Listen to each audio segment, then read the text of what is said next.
সালামু আলাইকুম। আজকে 11/7/2025 রোজ শুক্রবার। আমরা আসছি আমাদের লাউ গাছগুলা দেখার জন্য, কুমড়া গাছ দেখার জন্য। কুমড়া শাকের জন্য আমরা এটা লাগাইছি। তো দেখা যাক। গ্রোথ আর একটু ফাস্ট আশা করছিলাম, কিন্তু সেরকম গ্রোথ হচ্ছে না আর কি। যাই হোক, এদিকে শাক ছিল, পুঁই শাক, আলুর শাক, এগুলা খুলে ফেলা হয়েছে, কেটে ফেলা হয়েছে। এদিকেও দেখা যাচ্ছে আমাদের শাক আছে, লেবু আছে।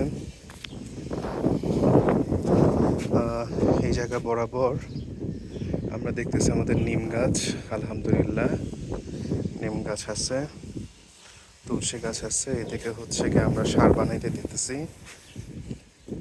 এদিকে ড্রাগন গাছ টাছ আছে।